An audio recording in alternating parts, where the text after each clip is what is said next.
قوة إلا بالله. اللهم إنا نسألك خير ما في هذه الليل ونعوذ بك من شرها ونسألك خير ما بعدها ونعوذ بك من شر ما بعدها. أما بعد السلام عليكم ورحمة الله وبركاته. matenda majjuvu ga owekitiibwa Allah tabaraka wa taala kyatuwadde obuwangazi. Tumusaba Allah tabaraka wa taala tuwa bulungi obuli mu kiro kino atukingiriza obyobukirimu. Tukyagenda mu maaso n'okwogera ku nsonga eza Hijjatul Widaa, hijja ya Nabbi sallallahu alaihi wasallam gye yakola emubweti. Yatumibwa Hijjatul Widaa, hijja ey'okusiibula, kubanga mu hijja muno owekitiibwa nabiyuna Muhammad sallallahu alaihi wasallama yasibuliramu umma ye, yayogereramu ebigambo ebiraga nti anaatera okuva mu bulamu buno obwensi, ni ate umma erina okugenda mu maaso. Era kyova olaba waba kubanga waliyo omuntu ayinza okuvaawo obusiraamu ne bukoma oba ne bukosebwa, yandibadde Nabi Muhammad sallallahu alaihi wasallam. Ne bwe kiba nti yavaawo ne bugenda mu maaso, tewakyaliyo omuntu mulala yenna ayinza kuvaawo ne bukosebwa nti kati tuba tugjeemu oyo tye tetukyagenze mu maaso, taliyo. Bano bavaawo nga tubayingirawo emiti emigigi emito egigenda okugumiza ekibira. Sallallahu alaihi wasallam mu hijja eno yasiibula umma, nga bwe tujja okusoma kutuba ze yasoma ennyingi ezaali ziraga nga waba ayogera bw'ati ebigambo owulira era n'otegeera nti kirabika agenda tuva ku maaso. Era ebigambo bye byakabya abantu bangi amaziga, ebigambo bye byakabya abantu bangi nnyo amaziga mu hijja eno. Afdalu salawatillahi wa salamihi wa barakatihi alayhi. Okuddamu okwetegereza omubaka sallallahu alaihi wasallama, Allah yatandika okuteekateeka ekibuga Makka ajja okukola hijja eyo ngebula emyaka 2 ng'ateekateeka kibuga ky'e Makka. Yatandika nakiteekateeka n'olutalo lwa Fathu Makka. لقد صدق الله رسوله الرؤيا بالحق لتدخلن المسجد الحرام إن شاء الله آمنين محلقين رؤوسكم ومقصرين لا تخافون فعلم ما لم تعلموا فجعل من دون ذلك فتحا قريبا. يلي فتح مكة. الله تبارك وتعالى يملغ mu kirooto n'amukakasa nti bagenda kweddiza ekibuga ky'e Makka mu mirembe. Muhalliqina ru'usakum, bagenda kumwa emitwe kubanga bagenda kukola emikolo egya umra. Wa muqassirin, abalala bajja kutoolako kubanga mu umra ne mu hijja mulimu ibaada ey'okusala enviiri. Osobola okumalako zonna oba okutoolako, niye okumalako kyekisinga. Era tokolanga hijja oba umra bw'olabanga mukama we yakulembedde takutute kusala nviiri omubuuzanga nti wakyaliyo ibaada ebulayo nga situnasala nviiri. Bal okusala enviiri kyekimu ku mikolo egikujja mu mizizo n'ofuuka halaali, kubanga obeera mu mikolo ba haramu. Obeera otya haramu, waliwo betakkirizibwa kukola. Bw'omala kati ng'okwambala ebitunge, okwambala shoti, okwambala t-shirt ng'oli mu mikolo tobyambala paka ng'osaze enviiri, okwekuba akawoowo, okunaba sabbuni wakawoowo, okuluma enjala, okusala enjala. Bw'omala okusalako enviiri ng'ofuna kibata tahallulu, ofuuka halal, kati kola ebibyo.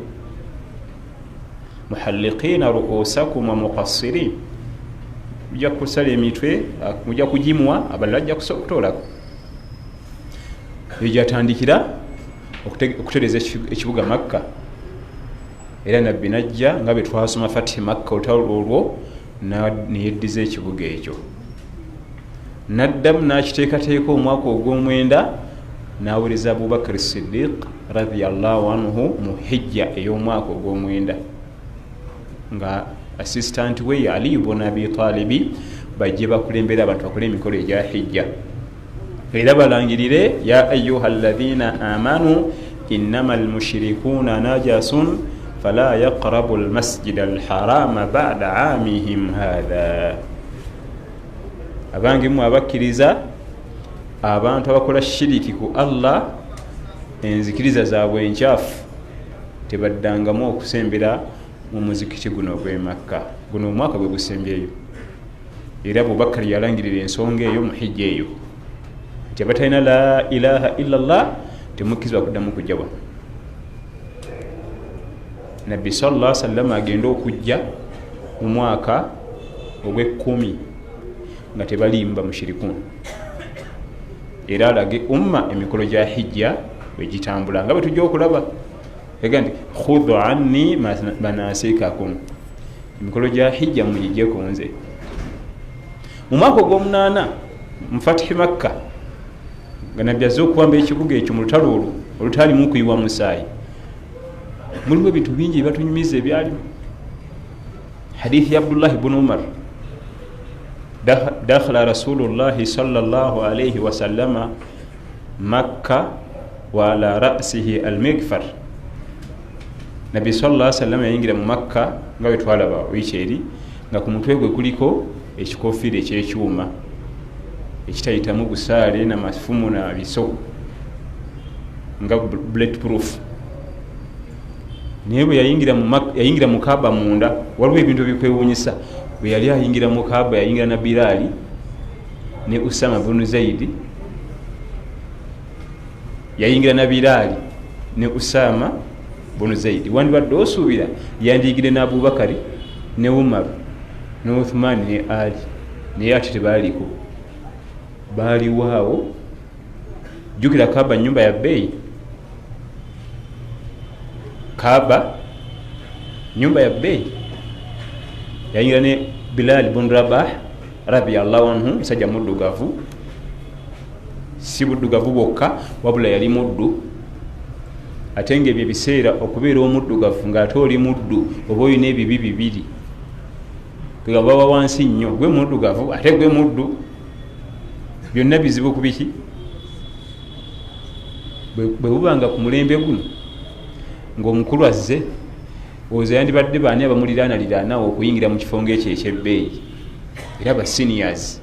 Ne bwe yali ayingira mu Kaaba yalina abasajja basatu, Bilal bin Rabah radiyallahu anhu musajja muddugavu, Usama bin Zaidi musajja muddugavu ate kalinzi kato myaka 18, ne Uthman ate ali Uthman bin Affan. Yayingira ne Uthman ate Uthman musiramu mupya. Uthman nga yalimba sanadatul Kaaba. Allah tabarak wa taala aina family gye yakwasa ennyumba eyabagirabirira n'otereka ebisumuluzo byayo ila qiyami saa mpaka yawmul qiyama bwerituuka. Babayita ba sanadatul Kaaba, abalabirira Kaaba. Family eri egi negye buli eno. Era Uthman oyo ye yali abeera Makka, bamusanga n'ebisumuluzo. Yeri aya Allah yati nti inna Allaha ya'murukum an tu'addu al-amanati ila ahliha. Allah balagira okuzza obuvunaanyizibwa eri bannyinibo. Nabbi teyabajjaako bisumuluzo, teyabajjaako bisumuluzo. Nvubuka oyo Uthman bin Affan eye ekyamuyingiza ne Nabbi yalina ebisumuluzo biggulawo. Bwe yaggulawo n'ayingira nabo ne bagiggala.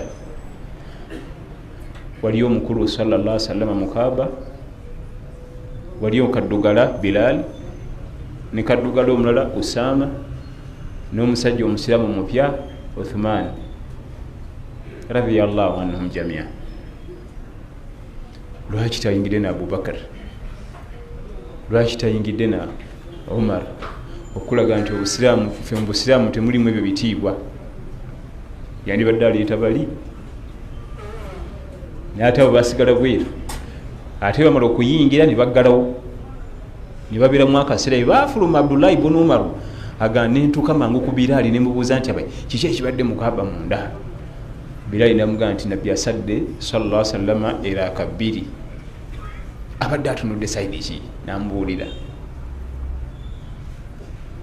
era Umar ibn al-Khattab Abdullah ibn Umar yatunyonyola ebyo tebayingiramu bwe bati ne bwe bati ne bwe bati.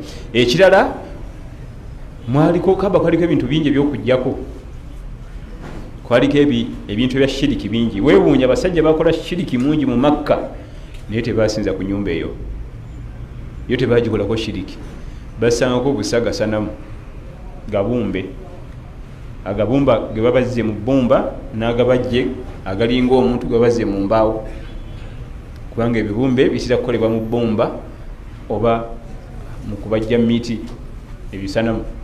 Yo nga yo tebagisinzaako, yo nga bagimanyi nti oyo si Allah ye nyumba buyumba, obula nnyiniyo ye w'amaanyi, ne bagirekawo ne basinza agabumbe. Afdalu salawati llahi wa salamihi wa barakatihi alayhi, yasooka kuteekateeka kifo kino. Bino nno mulimu ekyokuyiga.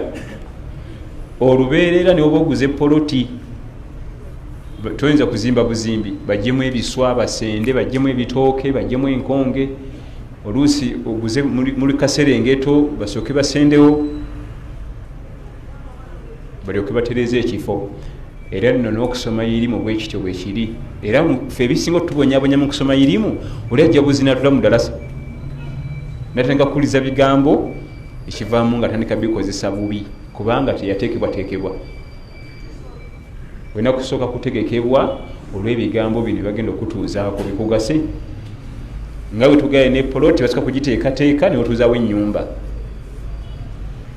So sintu amaze osasula musime omusingi. Ekimu ku bituleetera irimu eno obutakuba nti tetunyiikirira, n'olaba nga ate abantu abatula ennyo mu ddalasa ate be bazibu ennyo mu ddiini yaffe n'okusinga batatula mu ddalasa bannange. Gwe okimanyi ntweraliikirira nnyo abatula mu ddalasa okusinga tazituulamu. Ate onatula mu ddalasa ye mwangu okugabira omuliro n'okukujja mu busiraamu, baga nti si musiraamu we. Naye bali abavubuka bambeera kwasino ne maaniyo akutya n'okutya ne bamugaa nti va ku muzikiti, agonda yena n'akuwa salaamu n'ayagala n'okuyingira mu ttaka, niyo n'ogova naye ku muzikiti ekigaana kuga nti ekyo kiwabula ekyo kirwadde kifu kya muliro. Neweebuuza nti ate mbadde manyono kagenzeko mu ddalasa anasesetuka mu bitegeera. Abeera mu maniyo ne Arsenal ayinza ogaa nti wa muliro, ajjako katopi n'akakweka n'akuwa emikono ebiri n'akuwa salaamu n'akulamusa, bwe mwawukana nazzaako akantu ke. Niyo nayinza n'okugana okuddamu salaamu. Oyo si wa kibiina kyaffe, oyo si waffe, munonefu, mulwadde, oyo yafadda mayiti etambula. Neweebuuza ya Rabbi, nze nali nsuubira nti tunatulako mu ddalasa muno tunaseseetuka mukko ne tubitegeeramu, naye wa ku 10 ababitegeera balinga 2-3, abalala twongera buvuyo bwennyini, obuvuyo obutagambika. Ekimu ku bireeta ebyo tutula mu darusu nga tumaze tuteekateeka. Kati batenga okutuuzaamu ebintu, batuuzaamu ebintu nga wabituuza si wateeketeeke. Allah ogamba w'ekitiibwa nabiyuna Muhammad sallallahu alayhi wa sallama, inna sanulqi alayka qawlan thaqila. Ngenda kutuuzaako ebigambo naye bizitowa. Era yamala muteekateeka, yatandika okumuteekateeka nga wa mwezi gumu, yatandika okumuteekateeka nga wa mwezi gumu n'amuteekateeka mpaka okutuuka ku myaka na 40 amuteekateeka. Nalyoka tandika omumusako Qur'an al-Karim enzito, mulimu ahkam al-awamir an-nawahi, ebiragiro, amateeka ebyaziyizibwa. Kati Makka ono yamala kutegekebwa, n'ategekebwa omubaka sallallahu alaihi wasallam ajje okukola hijja nga Makka ali set.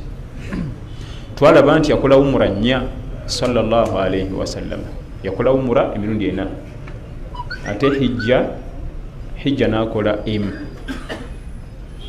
wabula omura zonna ze zasooka hijja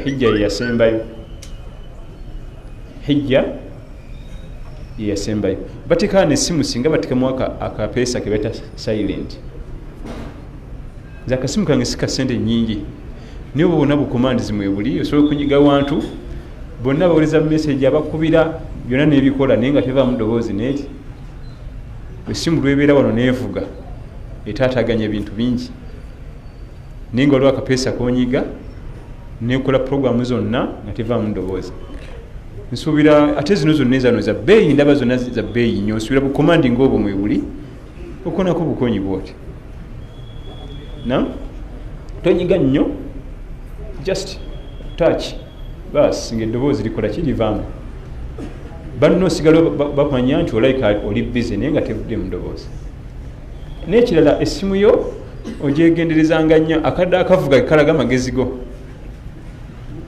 essimu yo gyegenderezanga nnyo essimu eswaza envuga yaayo etumala okutegeera amagezi go wegava newegakoma weewunya omukyala ayambadde jilibaabu ne nikhaba amaaso gonna togalaba nga tessimu evuga disiko kati ozo onoomulowoleza kyoyo akuleza ekifaananyi kya ddiini ensufu etagambika essimu egenza okuvuga ngaoloweza bebawandiika ennyimba alabika muwandiisi writer songo writer oyo alabika kubanga gwatese erimu biki kati weba yoyo evuze bwetyo olwo bali abaziyimbira ddala eyabwe evuga etya weegendereza akantu koteka mu ssimu yo omuntu omugezi yamanya wokoma okutegeera ng'evuze buvuzi amanya kati ebiseera bye ebyeddembe abeeramu ebyo talimu makulu teekamu akadde ne bwevuga nga oli ne basheekha abakulu teweekanga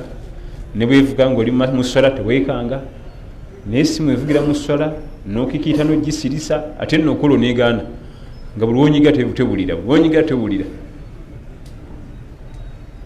nalaba kola yaginyiga epaka nga alina kugijjamu battery yegaana okubiwulira nagibikula emabega najjamu battery neyoka esirika naye ngaomuziti gwonna egusaanikidde n'ekidongo ekitagambika ate tukwata za Kyeyune basika kuwanika ddoboozi Kyeyune afa nnyo ku ddoboozi ebekuba eri ako badde ngenze ku simu simu zakwegendereza nnyo ziswaza omubaka sallallahu alaihi wasallam yakola umra nnya nga zonna ziteekateeka mikolo gye egya hijja afdalu salawati llahi wa salamihi wa barakatihi alayhi ate nakola hijja emu yokka mu buwangazi bwe afdalu salawati llahi wa salamihi wa barakatihi alayhi era nga wiiki ejja inshallah tujja kutandika olugendo lwe nga tuva mu kibuga Madina ng'agenda okukola omukolo ogwo ogwa Hijjatul Widaa ne ttiimu ye gye yali nayo afdalu salawati llahi wa salamihi wa barakatihi alayhi.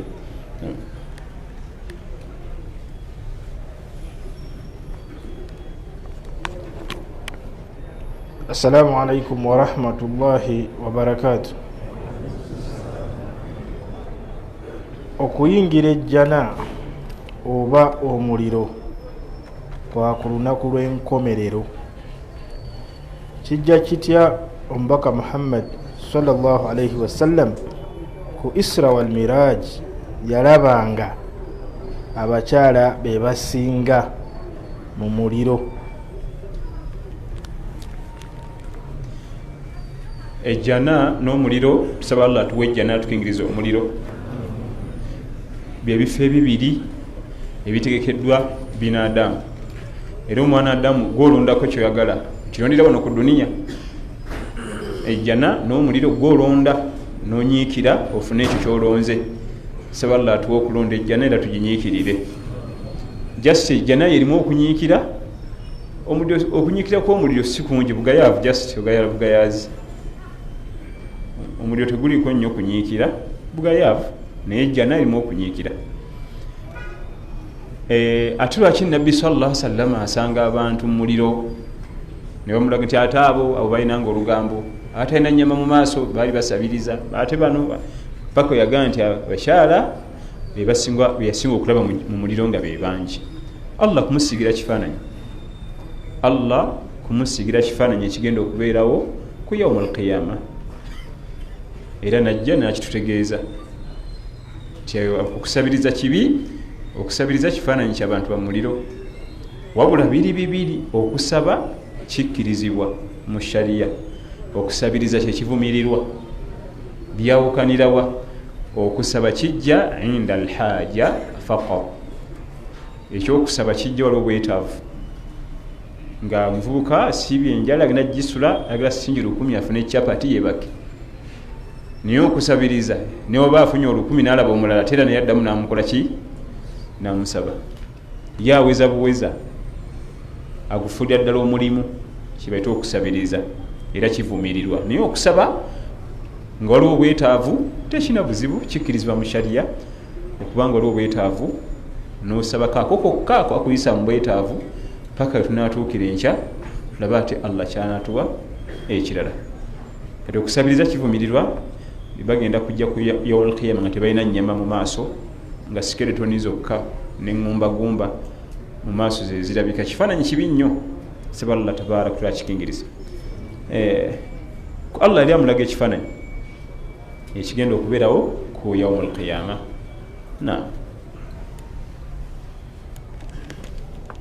Assalamu alaikum wa rahmatullahi wa barakatuh.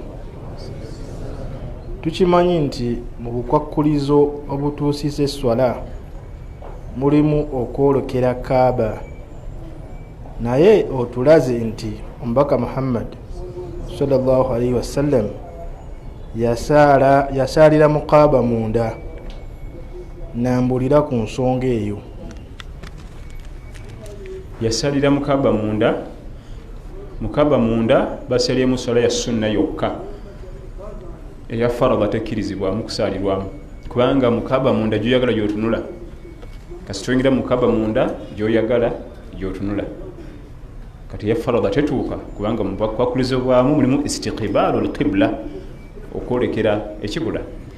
Yasaaliramu ya sunna era tokkizibwa kusaaliramu ya farada.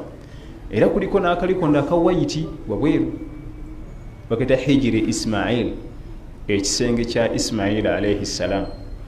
Naye okayita nti kisenge kya Ismail alayhi salam tebategeeza muti bedroom ye muyasulanga linnya bunnya lya kantu ako, so si nti aleka bayasulanga omwo bamwewangalira. Nga naffe wano osanga masjidi ya Abubakar Siddiq. No, Abubakar yajjako wano masjidi Aisha bamuzaala eno, yatuuka n'okufa nga tamanyi nti waliyo Uganda. Agomannya buki bunnya waliwo masjidi Muadh bun Jabal. Tekitegeeza nti masjidi ya Muadh bun Jabal yajjakaawo aleka batuukira wano ndowooza nga ze mu Afirika. Neeri erinnya akafa kukayitibwa hijiri Ismail wakayita, nako tekasaalirwamu swala ya farada, musaalirwamu ya sunna, kubanga mu Kaaba munda. Wallahu a'lamu.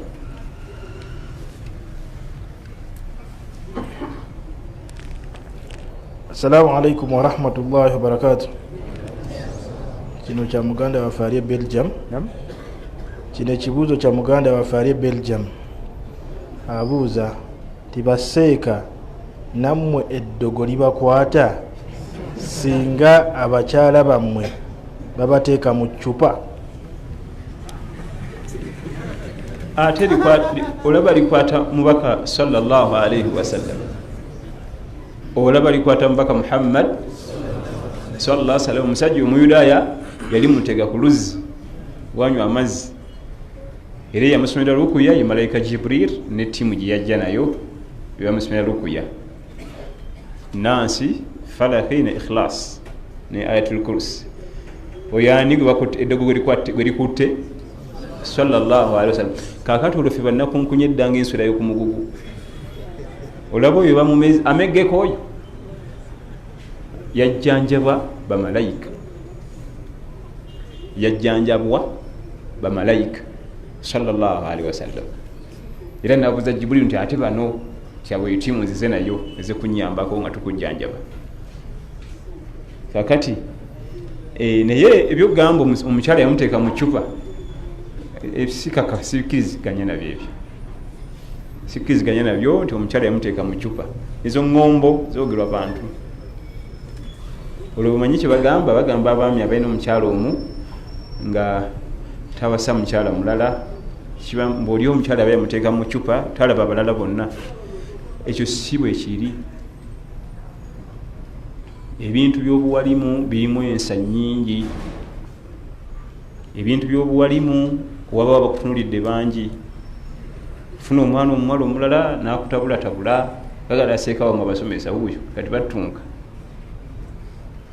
twamuwa mulaffe emyezi 2 n'amusulawo nga yagwa ku muntu mukya byakwegendereza nnyo ayinza okugenda okufuna omuntu ayinza okuba nga gwalina kati essaazi n'amutegedde kubanga omwalimu alina obunafu bwe nga ajja funa omulala agenda abyabye ku mizindaalo nti owa mumulabawo ku muzirowooza alina amakulu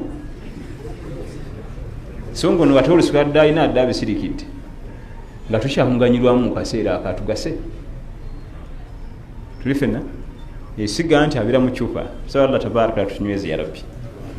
Naam. Assalamu alaikum wa rahmatullahi wa barakatuh. Senga ngula emigabo mu kampuni nensalira omuwendo gw'essente gwempa buli lunaku naye nga sitegeera magoba na loosi gye nkola, sente zenfuna ziba za halal oba za haram? Simanyi.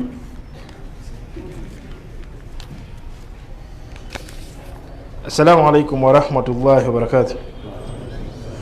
Nina omusiraamu anguza ansuubuza ebintu naye ku lebo ye nsiimuulako ennamba ye ey'essimu olwo nenkozesa eyange bakasitoma bankubire nga baagala ebintu ebyo.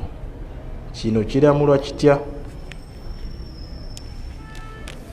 Olina okuteesa ne munno nga nabbi watugamba sallallahu alaihi wasallama almuslimuna ala shurutihim, ebintu by'okugula n'okutunda muba kubimukanye mumala okubikkaanyaako nga bikwatagana n'obusiraamu kati awo mukanye ogisimulengako mu mateeka oseeko eyiyo. Ekitali ekyo oyinza omulyaza amaanya oba ye okulyaza amaanya naye mukanye naye muteese naye. Waliwo okusimulako ennamba ey'essimu naye nga commodity esigala ekyali origino, so nga ate waliwo abalala asimulako lebo nassaako endala nga munda kirala naye kungulu kuliko birala. Ekyo kyo kiri haramu kubanga oba okola gishi okutulimba, ate nga atugamba sallallahu alaihi wasallam man ghashana falaysa minna, atulaga wano ekirala nga munda mulimu kirala si wa muumini. Enkola si ya ummatu Muhammad sallallahu alaihi wasallam, kiba kitegeeza byakola bimutwala mu bubuze. Naye ekyennamba bwe kiba nga commodity ekyali ku mbeera yayo entuufu, alhamdulillah ekyo kikulu. Naye ate ekyokukyusa ennamba muteese naye mubeeko kyemukkaanya biidhinihi tabaraka wa taala. Assalamu alaikum wa rahmatullahi wa barakatuh. Omuntu waagula ekintu 5,000 n'akitunda omutwalo gumu n'3,000 aba akoze haramu mu kutunda? Nedda. Wa ahalla Allahu al-bay'a wa harrama ar-riba. Allah yakiriza okutunda n'agaana riba. Naye okutunda kuyakkiriza twena kusussa, tukusubira okwongera mu kintu kyotuguza okusinzira process mwoyiso kifuna emisolo, transport, ticket yakututte China. Nisimanyi bakyagendayo kubanga kati waliyo corona. Naye twena kusussa. Sente zogenda okwongeramu zisinzira ku ebyo omusolo gwe bakugyeko ne byonna byokozeseza emmali ogituusaawo kyetusuubira okwongerako. Naye bw'ogaa nti agobolola nusu ku nusu, ekyo kiba haramu. Yakiguze 5,000 akitunda 3,000, naye nga bw'ogenda okubalabala 5,000 gye yakiguze n'okituusa nga kiri 1,000 najja akituguze 3, ekyo kiba kiyiseemu nnyo. Byonna byomala osuubula bw'oba ogenda bitunda osooka kumanya nkitaddemu sente meka okukituusa bwano nyongereko mmeka naye times 3 oba buli azamaanya n'abantu abatunda amasaawa mu paaka omwo n'afuna omukazi mukadde ava mutabani waddeyo mu kyalo bamuwaddeko akasente agende nako ensaawa ya 14 namugayo 8,000 nosanga omukadde ng'anyumiza banne tiyadda ngamba 8,000 nemunyigiriza nemu 6 yadda mpita munnakyalo kyukange essaawa ya 15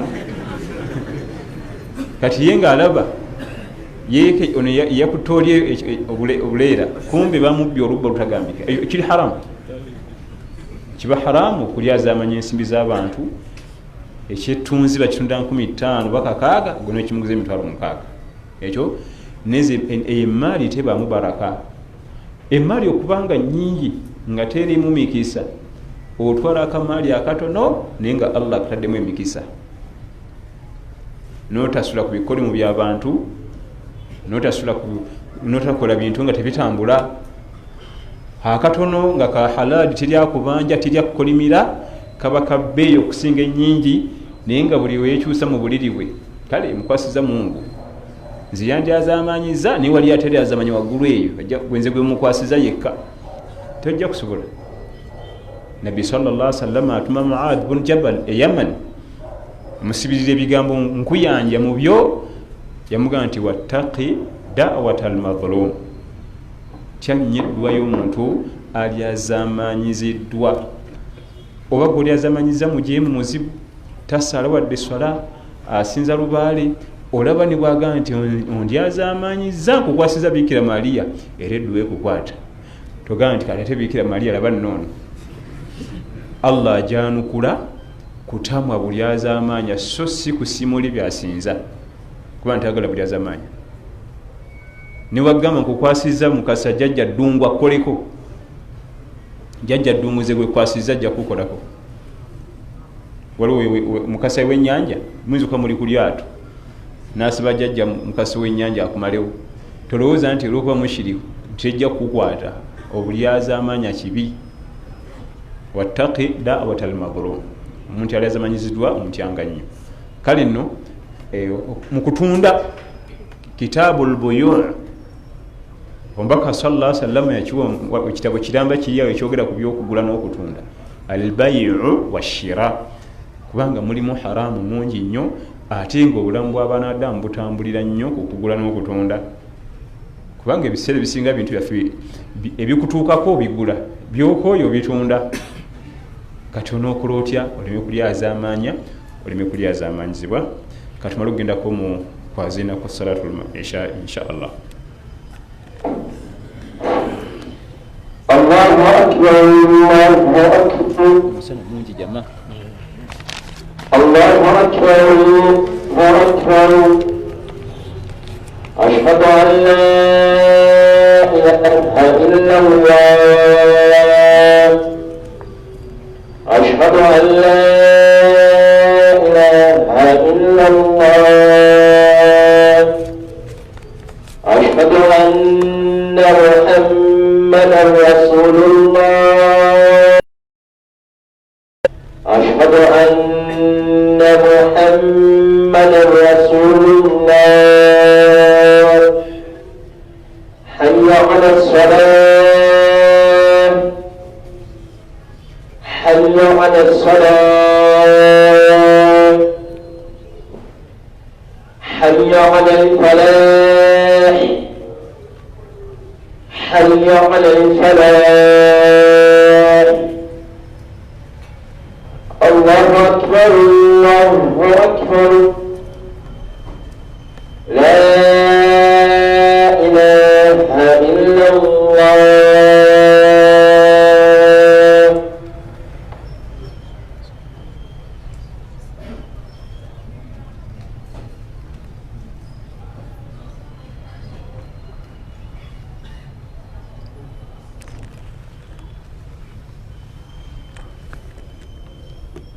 Assalamu alaikum wa rahmatullahi wa barakatuh. Zikirizibwa okusuubula kyenkakasa nti bakibbye bubbi ate kyessekakasa naye nga nsuubira nkirabika bakibbye.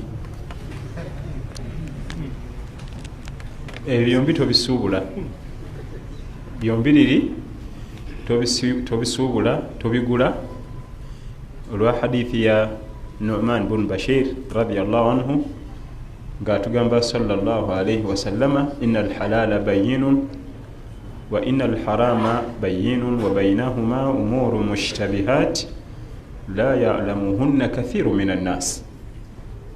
Halali amanyikiddwa ni haram amanyikiddwa, kati wakati awo waliwo ebibuzaabuza oluusi ng'oyinza obutamanyi oba biri halali oba biri haram. Kati ennamula egenda ku bintu by'otategeera oba bakibbye oba kituufu oba bakibbye oba kibbe oba yabiwa ennamula egi emu. waman waqa fi shubuhaati waqa fi lharami.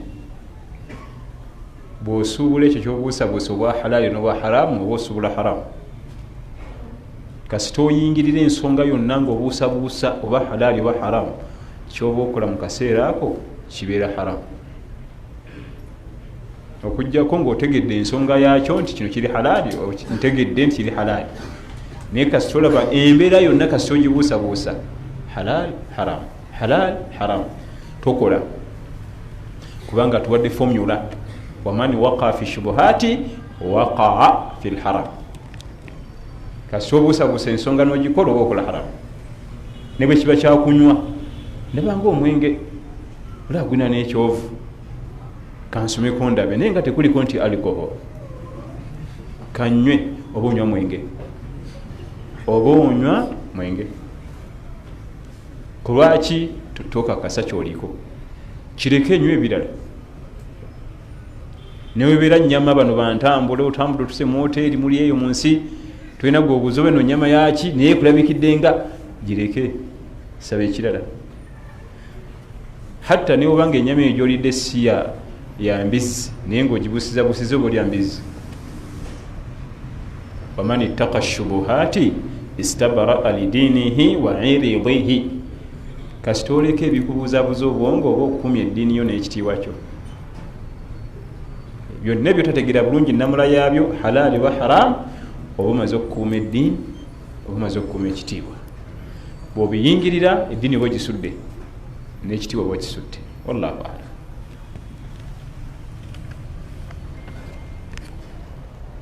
Assalamu alaikum warahmatullahi wabarakatuh. Kino nakyo kya muganda waffe ali bweru. Kino naffe kya muganda waffe ali bweru abuuza nti Sheikhul Islam abayizi be nga Ibn Qayyim, Imam Dhahabi, Ibn Kathir ne Imam Nawawi yabasomesa atya ne bakuguka mu departments ez'enjawulo, era waliwo sheikh omulala eyali akikozeeko? Sheikh Islam bin Taymiya rahmatullahi alayhi rahmatan wasi'a bamuzala mwaka 661 hijiriya, musajja mu Syria mu Damascus. yali musajja w'amaanyi mu ilmu. ekyamutuumya nti Sheikhul Islam, seka w'Obuisiramu, baseeka batono nnyo abajja mu irimu eno ne bayingira mu departments zonna, kubanga irimu y'Obuisiramu eri departmental. tulinayo aba hadith nga ba Bukhari, ba Muslim, tulinayo aba fiqhi nga ba Imamu Maliki, Imamu Shafi'i, tulinayo aba sira ba Ibn Kathiri, ba Jalalaini, Suyuti, tulinayo aba tarikh ba Ibn Hisham. Izo na departments.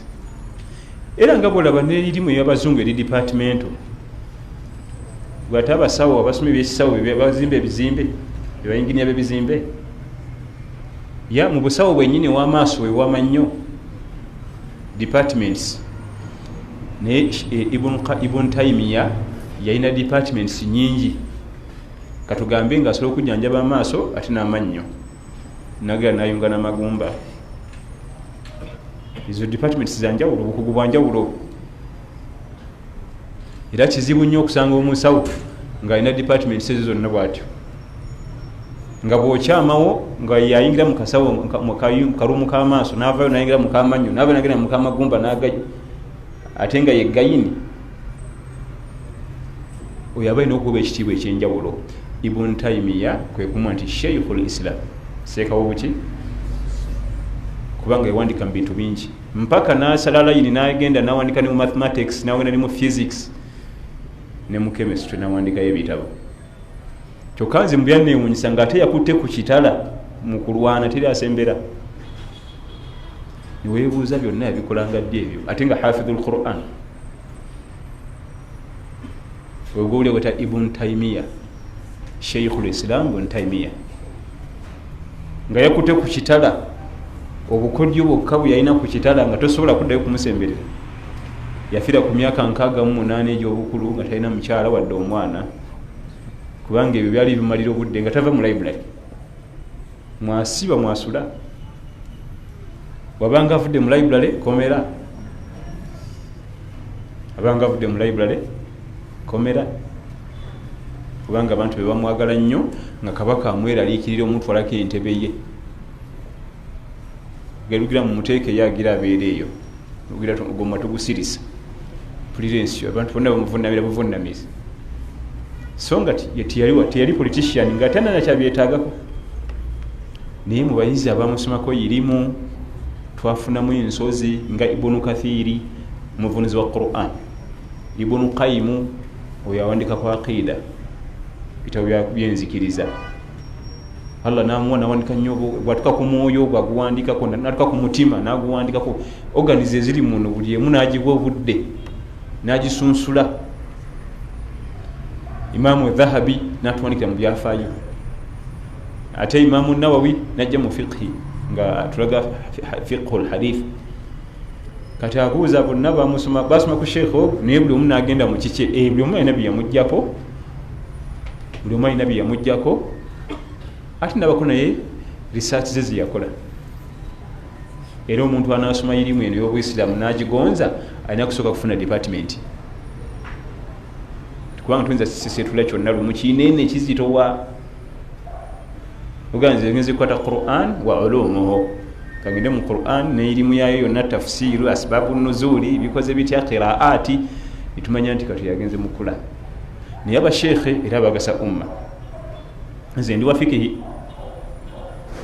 ndio bukugu bwange nasoma fiqhi tunaya ba hadithi tunaya baki n'abalala.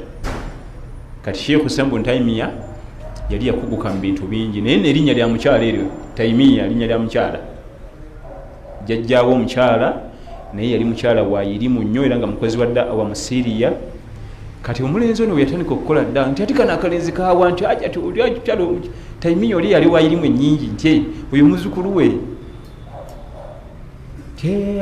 atambulidde mu bigere bya jjajjaawo omukyala kwe kumukazako Ibn Taymiya naye nga Taymiya jjajja mukyala linnya lya mukyala yali mukyala wa irimu nga ate mukuukutiivu nnyo mukola da'wa va ku ddawa zino ezifujjo da'wa erimu ilimu eyokutuuka mu kifo nga bagenda kubagana bikonde ku muzikiti ate embeera nagiza mu nteeko ne bitabaawo so si kutuuka ku muzikiti nga guteredde entende n'okwata omuzindalo n'osumululamu eŋŋuumi bw'osanze nga bakwatagana n'oyuza baki seeyo ye yali mukazi nga mukozi wa da'wa ne muzzukulu we Sheikh Ibn Taymiya rahmatullahi alayhim jamia nakwata obufu bwe bumu. Naam. Assalamu alaikum wa rahmatullahi wa barakatuh. Bagamba nti abakyala tebakkirizibwa kusomesa basajja ate ku guno omulembe basomye nnyo ate tebakkirizibwa wadde n'okukwatibwa ku busiddi. Kati tukole tutya okubasomako? Abakyala tebasomesa baami era Allah agamba mu Quran wa idha sa'altumuhunna fas'aluhunna min wara'i hijab mu surati Nur. Bakyala ba Nabbi basoma irimu nnyingi okuva ku bawaabwe sallallahu alayhi wa sallam neera Allah agamba nti mba mwine ebibuuzo mbabuuza walina okubaawo olutimbe. Kati nga Aisha radhiyallahu anha abaami balinga balina ebibuuzo byebagala omubuuza naye nga bamubuuliza mabega wa curtain. Ate nga jjukira abakyala ba Nabbi sallallahu alaihi wasallam ummahatul mu'minin baba mutulwa lya bamaama ffe tubeeta bamaama baffe, kubanga Nabbi sallallahu alaihi wasallam ali mu kiti kya taata wa umma, kati bakyala be bali mu kiti kyakuba nti bamaama era tebawasibwa. Kasita avaawo tebawasibwa, era teri yawasitiri ndayaddayo kufumbirwa, kiri haramu. Naye omukyala nti ajja asomesa abaami nedda, kiri haramu abadan. Bwe kibanga tewali kyakikolera asomese bba ajja atusomese, era teyatuma nabbi yenna nga mukyala kyayimire kadaala. Teriyo nabbi yali abadde mukyala, ne mu bitendo byaba nabbi omukyala takkirizibwa kuba nabbi wa Allah tabaraka wa taala, kubanga obutonde bwe buzibuzibu. Bwe kiba nga waliwo omukyala alina ilmu asomese bakyala banne, tuba tumwaniriza nnyo, tuba tugenda kukendezaako ku baami abasomesa abakyala, kubanga atina baliterayo ebizibu, oyo agenda asomese bakyala banne. Bal kiri haramu mu lukuŋŋaana olw'obusiraamu ti dokita mukyala bwati yagenda okukwata kati omuzindaalo nga tutudde awo fe abaami, eyo olukuŋŋaana teriwa lwa busiraamu, mpozi nga nkiiko za kyalo oba lukiiko lwa bodaboda. Naye kasita programu za ddiini kiri haramu, ne bwe tubanga situliiwo bagambe nti ekyo kiri haramu. Omukyala okuyimirira wali maaso abaami n'abakyala batudde awe speech, usanga bategeze nti Islamic annual simanyi conference, Islamic na annual nankani, ebyo bamuzirimu annual. Ekigambo Islamic luwo kireeta obwosibye ebintu bingi, tekako muzirimu, kubanga abasiraamu bo babisobye. Naye Islamic tuba tusubira ku Qur'an nga bweragira, hadithi nga bwe ziragira. Naye ate Islamic ate omukyala Dr. gundi nagundi yagenda otwa Dr. Namagembe yaddako sawa 2 namba ayimiridde maaso. Abaami abamu batulewo balina agalwadde mu mitima gattuuka, abalina byannyonnyola ngona mutunulira bwati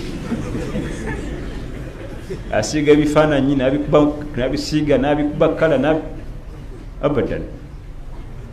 Abakyala abasomye tubeetaaga nnyo, naye basomese bakyala bannaabwe, ago ge mazima. Ate tubalaba ku Facebook basomesa naki nti ebyo byonna weebiri naye si bituufu. Asomye tumwetaaga, bali tubeetaaga nnyo bagende basomese bakyala bannaabwe. Tubasaba, tubeegayirira abakyala abayivu, bakyala baffe, basisita baffe, bamaama, programu eyo nnungi, ne basigale nga basomesa bakyala bannaabwe. Wallahu a'lam.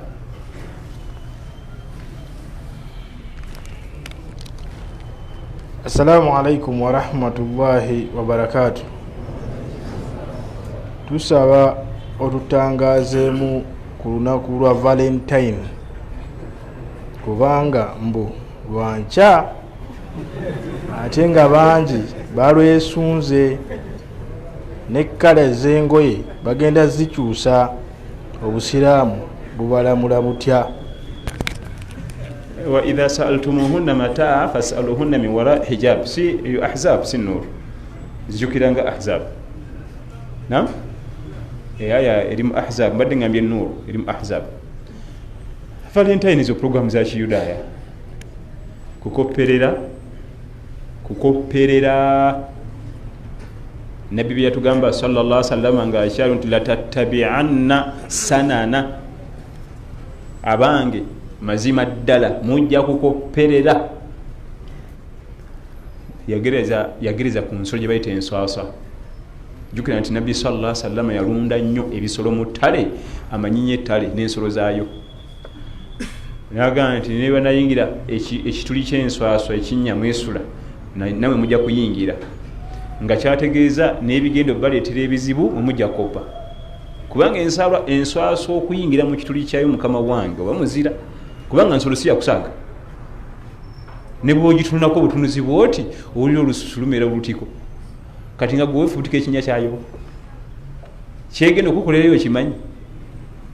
nga kyategeeza n'ebigendo baleetera ebizibu mu duniya n'ebigendo baleetera ebizibu ku akhira mukopa buki bukopyaniya kugamba nti mukyalawo mu mwaka omulagayo ku mukwano mulundi gumu era lwogenda omugulira akamuli era omutwale bali ice cream ffe abakyala buli kanaku eba valentine era gwebeewo tekiriyo olabye nnyo omukyala buli kanaku ebeera valentine ekigaano gwe gifula valentine olina byosuubira naye nga tebiri wano bya muggulu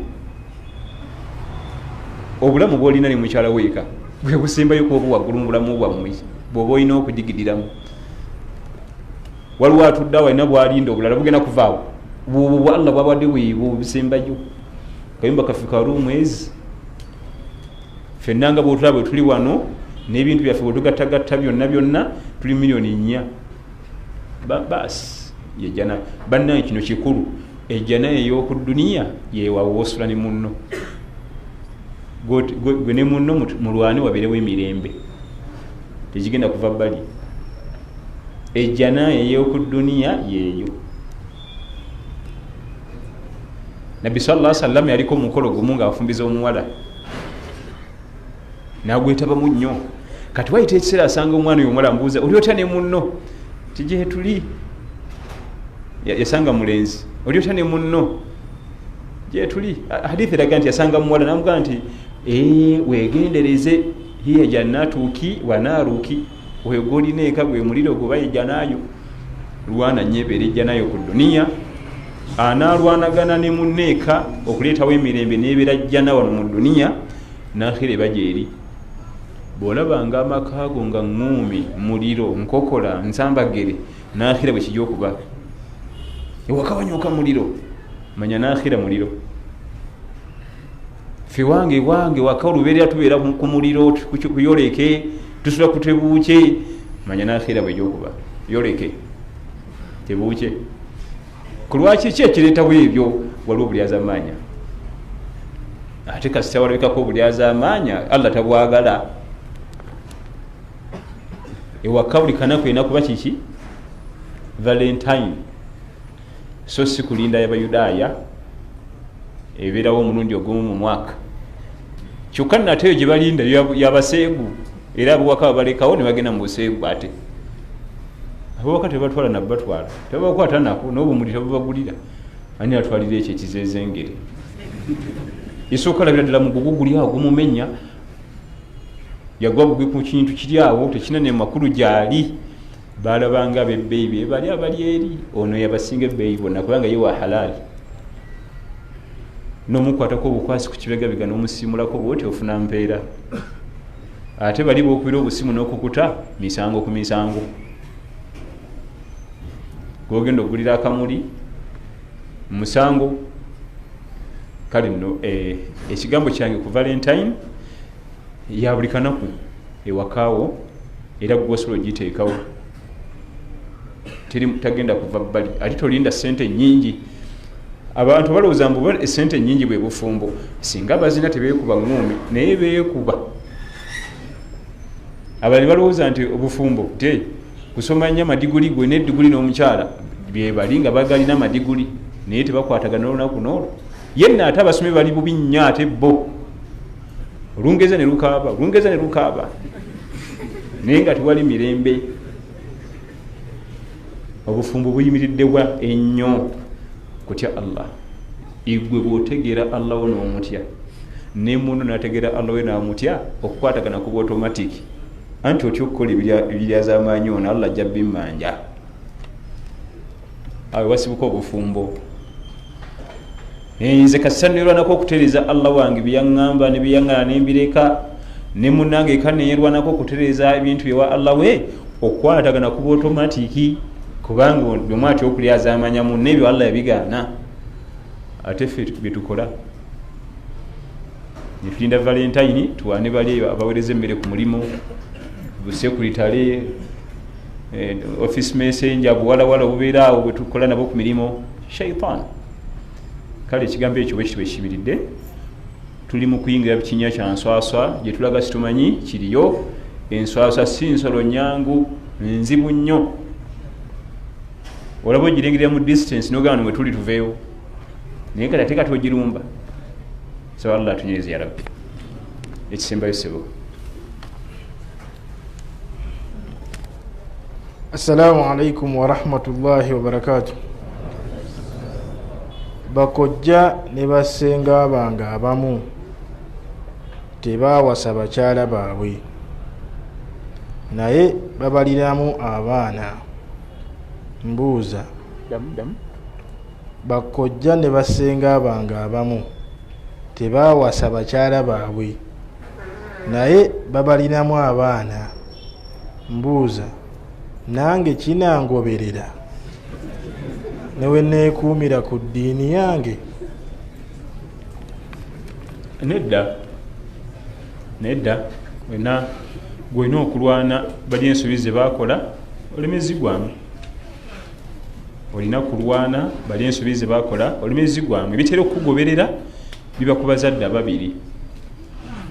Mu hadithi ya Abi Hurayra radhiyallahu anhu empanvu bwebeggwako naga nti wagudhiya bilharami fa anna yustajabu lidhalika. Oyo mwami oba omukyalo oyo nga bwemulaba bwayimiridde n'okunyirira byonna bakadde be bamulerera ku haramu, okulya, kujjanjabwa, kusoma, engoye ze yayambalanga nga bamukuza babijjanga mu haramu. Ebyo byo bigoberera.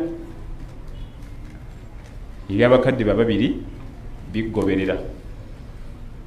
Kati ate nze gunkwatisawo omusango tewali n'ekyo batyo Allah byakikola. Kati ate gwe kyolina okulwanako naye butaddamu kukola nsobi ziri ze bakola, naye okulya nti ate naawe kennyini bakuliza ku haramu, naawe ate okola haramu, olya haramu, onywa haramu, naawe ate obyongera bitabula butabusi. Bulwanagana n'ebibyo osigazeeyo kimu kyokka ekiva ku ki? Ku bakadde bo. Ebintu by'edduniya byonna ssebo nga bw'owangala obulamu bwo, enneeyisaayo ku mulimu ne banno, enneeyisaayo ku baliraanwa ku kyalo, bigoberera abaana bo. Fi dduniya, mu mbeera zaffe ez'abantu mu dduniya ne mu mbeera za Allah. Obujeemu bwo butagala kusaala okusa abaana bo. Obujeemu bwo obuuka n'ono n'obuuka n'oli mu buseegu okusa abaana. Era omuvubuka ayinza okujja nga anoonya mulimu, alina diguli, certificate byonna bina mu fayiro, yayita bulungi, alina max, babuuza gwani kirankani kitaawo yani nanga ate jjajjaawo oyo omusajja babiranga babanga batemu edda abo tetuyinza mumuwa mulimu, kitaawo jjajjaawo yali musajja mubi. Kati weebuuze nze ne jjajja binkwatirako ne bamumma omulimu olwa oba kitaawe. So nga waliwo omuntu ajja mu kifunaga nti kitange ye gundi wamalayo kitaawo bamuwa omulimu, yali musajja mulungi ng'omulinnyako n'ogenda. Naye ebyo bya dduniya bantu ku bantu bw'otya ate ebya Allah. Abantu abamu bayambibwa mu dduniya muno nga Allah baraka yaziteeka ku bakadde be. Allah tabaraka wa taala asobola okusiima omuntu n'amubundugulako baraka ne zisammukira olulyo nga buli alijja mu layini eyo agenda funa emikisa mu nsi muno lwa muntu ogwo jjajja waabwe. Era nga bw'ayinza okunyiza Allah n'amubundugulako obusungu ne busammukira olulyo, buli aliva mu layini eyo agenda kubona bone duniya. Asomye amadiguli gonna agamaleyo first class ng'aga nti eri mulimu wazzereeti twakumye eggulu okuwandiika nga buli watuuka bibyo bibiweddewo. Kati enkolaganayo ne Allah manya nti erina akakwate n'abaana bo tubikomaawo. Enneeyisaayo n'abantu erina akakwate ku baana bo. Enkya ojja vaawo, enkya ojja kuvaawo. Mutabani waani nti wagundi musajja oyo yalina omutima mulungi, mumpitire human resource. Omuvubuka oyo mukama waffe tujjuza noonya oba obaako gwojjamu oba lijjamu oyo alina okuyingira. Laba meriti kwayitira oli yafadda n'abaawo. Kati ebyo byo ebyabakadde bo biteekeddwa okugoberera. Naye ate okugoberera kitegeeza nti nawe kola bye baakola. Ate batugaba bijja tugoberera ne baali baseegu naye nka nkola obuseegu gw'ate olina okulwana olongoose oba oliawo Allah tabaraka wa taala gwe nakugiramu ebibyo nga gwe nosigaza byabakadde naye ate oli omulala kyakola naye kenyininyini muvundu nagatako n'ebikadde olwo ne gujja bagira ebimu obireka ngaomuntu ayambadde engoye nga nzibe alina okusaala siga nti ate n'engoye enzibe ate nasaala ntya esaala okendeze ku misango so saate oyogera ku miki misango ku misango yesu lagiteekewo oba oliawo allah tabaraka wataala naga nti kale sola wadde yadde mu ngoye enzibe naye katumutunuulire kamukereko tulabe naye so si byonna birekera ddala wabarakallahu fikum wajazakumullahu khair subhanaka allahumma bihamdika ashhadu an la ilaha illa ant astaghfiruka wa atubu ilaik wassalamu alaikum warahmatullahi wabarakatuh